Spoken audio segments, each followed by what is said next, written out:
Well, I hope you've had a good weekend, and it's Sunday, so the weekend's over, and everyone's going to get Monday-itis now.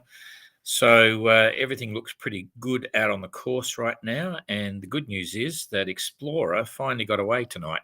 I thought she was getting away last night, and then as soon as I got off the blower here on the tracker, I got a call. In fact, Mark called in the middle of the tracker, you may remember, got onto him and there was a bit of an issue. They put the new furling gear up, or the new reefing gear, Profel system, and unbeknown to me, the original plan was that we would end up with a 14 mil forestay in die form, and it was a big sucker Profel gear. But in the interim, from that decision, they decided that the slightly smaller unit would be fit for purpose, and so they went with a 12 mil forestay and a slightly smaller Profel.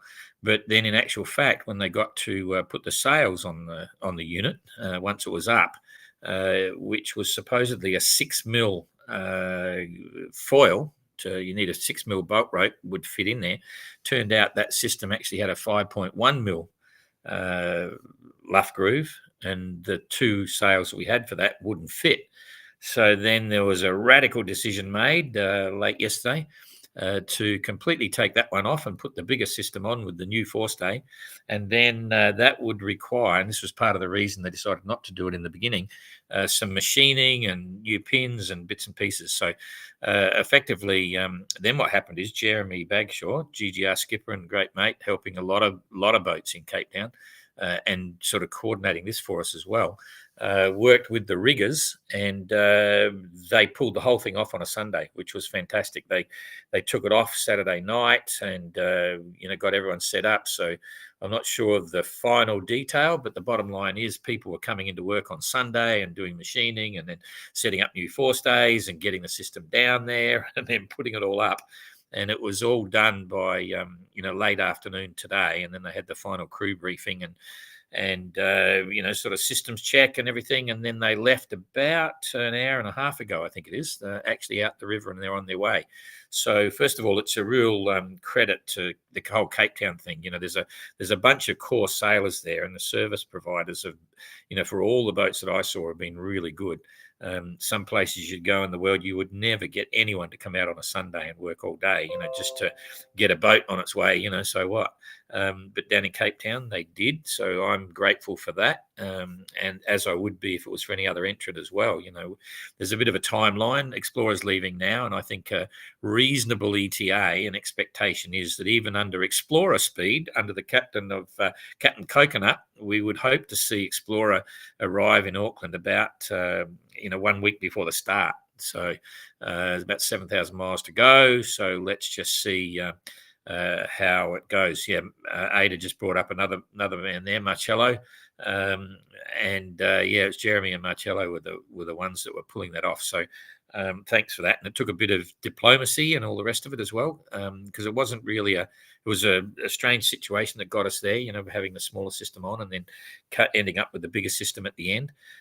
But either way, everyone was on the job. They were on the program. They realized there was a timeline here and just forget it. Let's just get on with it and get it done. So it was really fantastic. And we appreciate that.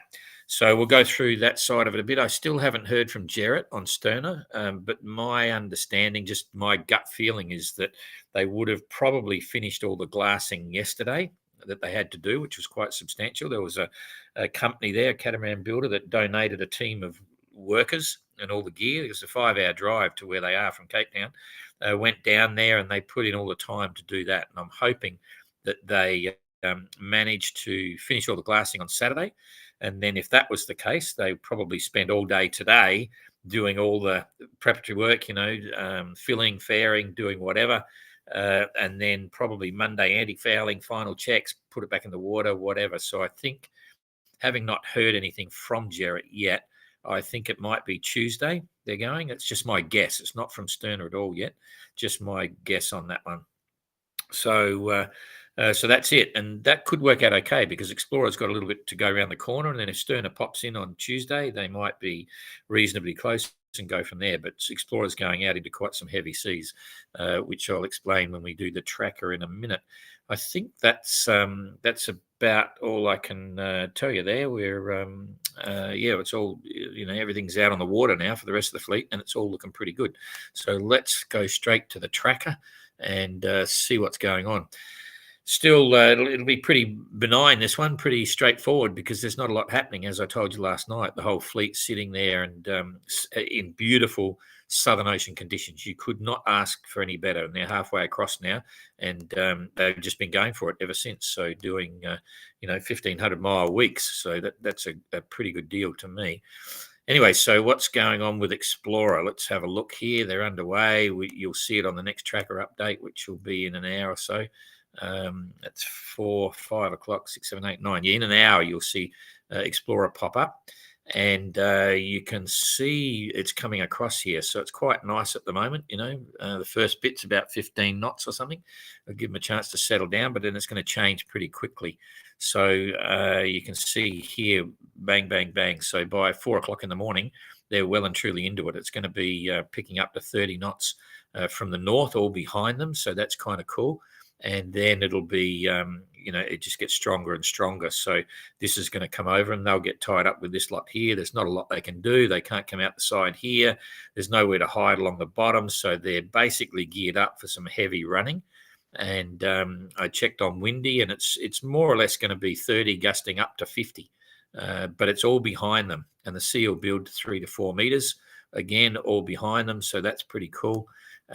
This is basically coming up to 24 hours. Then it settles out, starts to swing more around to the west. So it's northwesterly.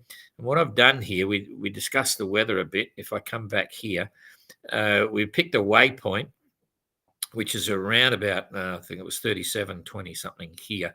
There's a waypoint there, and I've suggested strongly that they make for this waypoint, because you'll see this heavy weather. It's going to envelop the whole area as it goes on. This is the 21st, so it's going to be quite strong, basically 30 to 45, 50 knots for the next 3 or 4 days. And if they go for this lot, it starts to clear from there first, rather than keep heading down here and stay in it for longer. So you'll probably see them do that tactic, and you can see it cutting back from there. But it's still quite heavy. So if they had to come down here, they'd be in it for longer. But if they stay up high, and go for this waypoint, they're going to be, around about Wednesday night, they should be starting to see the wind decrease. Now, the other issue here is the Agulhas Current, and there's some big streams they've got to go across here. So there's some big ones here as well. And so with this stream coming down, with this northwesterly, it's bordering on being quite nasty in here, in this lot, to be cutting at 90 degrees. It depends exactly where they go through. And again, if they hold up, they're going to cut it through here somewhere. And so the stronger winds will be coming across at 90 degrees, and it shouldn't be too bad. If it's down here, for instance, you got this northwesterly here, God, you can get ship breaking seas here. All right, ships have been broken in half with some of this stuff. So some of this stuff, if you get a huge wind coming up here, you got a 3 knot coming down here, 3 knot current here, you can get vertical walls of water that would be sort of 7 meters, and it can get extremely nasty. So Mark's got a plan for that as well, and it all hinges on coming out to this waypoint. So they do have a plan, and they'll at least get a good kick. They'll get a good start. They won't be floating around with nothing to do. So all the crew are psyched for it, and so on. So we'll follow that with interest. Anyway, and Sterna will come out and join soon, and they're up higher, so they'll come down and join that with reasonable weather if they come out on Tuesday. So bringing that back to today's weather, and we'll come across here to the fleet. In fact, while we're here going down, I'm going to have a look at the whole of the Southern Ocean again. You can see this big low pressure system that Mark's going to ride down here. That's pretty straightforward, but the rest of it, it's really quite amazing. That's a very friendly Southern Ocean right now. There's 40 degrees south. That's the roaring 40s, right? But everything is down. It's not dissimilar to what happened last year with the Golden Globe fleet.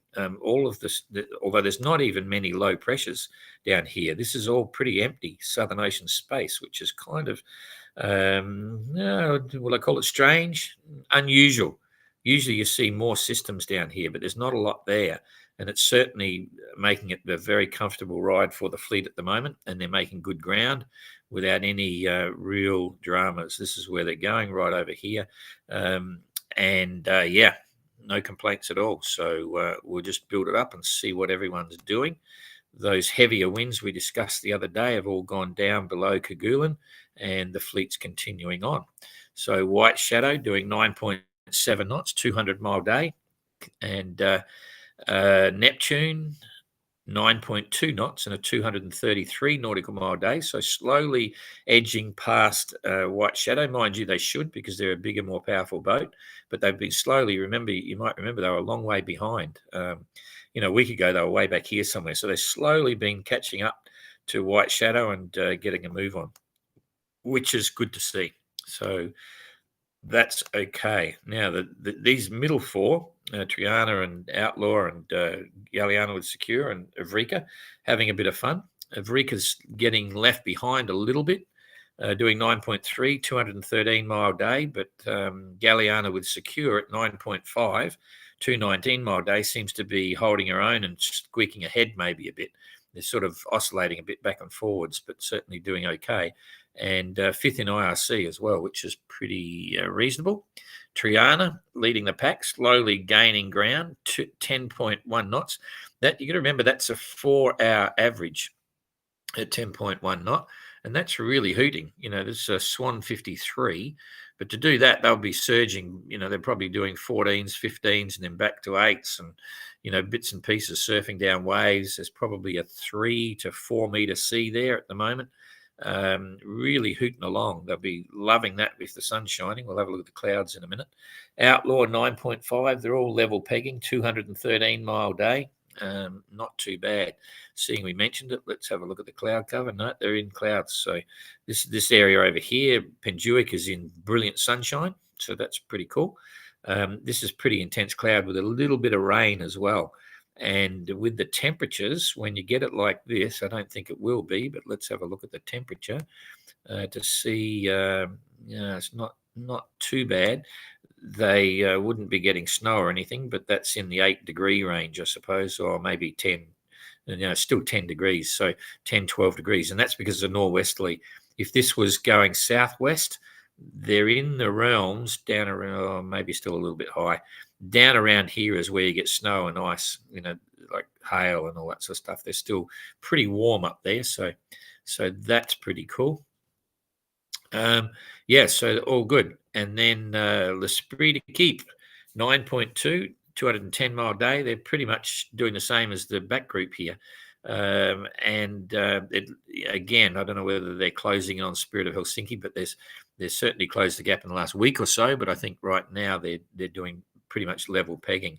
Although, there we go, Spirit of Helsinki, 8.7, 211-mile day. Now, I don't know whether you've noticed it, and it might be my imagination, but if you saw the pictures of Helsinki when they had that brooch, a few things there, ever since then, they seem to have slowed down a bit. Maybe they lost a bit of their courage. I'm not sure. I'm not suggesting they should be going faster. I'm just suggesting that when those sorts of things happen, it's sort of a bit of an eye-opener for the crew. And, sometimes it can take them a day or two to overcome that and sort of think, oh, we better back off, take it steady. And then slowly but surely they get back up to speed again. It's a very human thing. If you get a bit of a fright, you think, oh, jeepers, we've still got a long way to go. Maybe we better back off. I don't know. But they are not keeping up with Maiden and Translated and all that sort of stuff. They're slowing back in general. That could also be a factor that they're higher, they're north of them, and they're getting less wind than the others as well. And now they're starting to come down. But there's no question in my mind that Maiden is flying.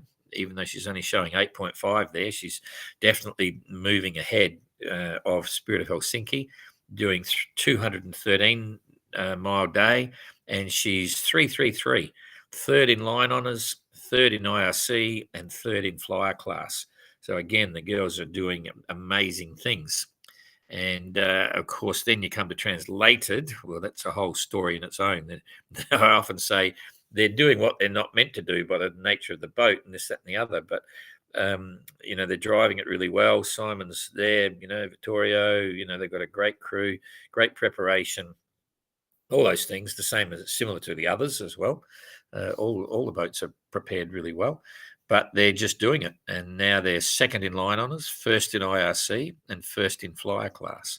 So that's pretty cool. When I say first in flyer class, that's first IRC flyer class, not first in line on us, because that is held by Penduic, who is now first in line on us, second in IRC, and second in flyer class, and doing 10.1 knots. Now, that may be simply a case of he's got less breeze. You can see here in the greens. So it'll be 20, 25, maybe gusting 30, whereas translated is probably, 30 gusting 40, reef down and going for it. A lot more able to power the boat up and just charge and surge and all that sort of stuff, whereas Penduic is back to not what I call plain sailing, but not as much wind. So, not able to go, super duper fast. But 10.1 knots is still pretty good. And a 248 mile day is impressive. Translated, 231 mile day. But with the handicap rating, there's probably not a lot in it. That's probably very close to level pegging. So overall, she's stretching out, but Marie's stretching out. But in handicap, that's another story. So let's go for physical distance behind.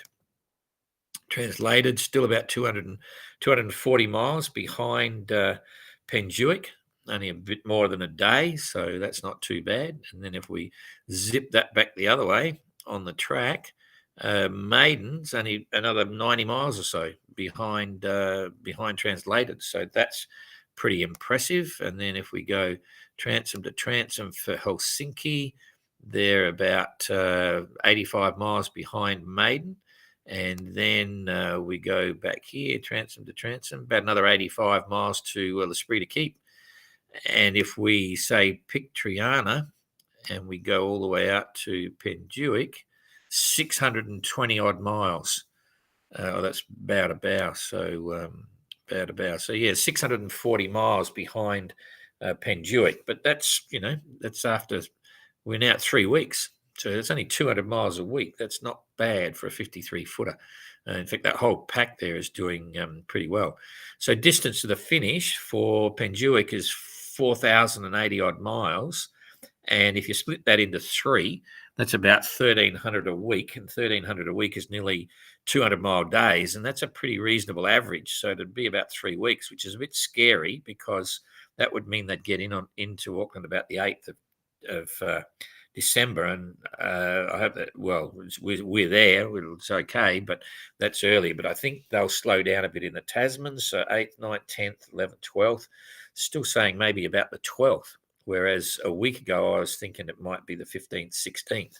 So all kind of interesting. And then if we come back to these guys here, they've got 5,000 miles, so they're probably going to be maybe no more than 4 weeks, so before Christmas for sure, for this middle pack. And then we hope that Neptune and White Shadow, they're on 5,000. So because there was a big welcome party on the 23rd of December, because after that it's too close to Christmas and everything shuts down in New Zealand. So there's a big welcome party. Explorer won't be there and Sterner won't be there, but hopefully White Shadow and Neptune will just squeak in time, but we don't really know. So what's going to happen to the weather here for the middle of the fleet in the next few days? And it's looking like not a lot.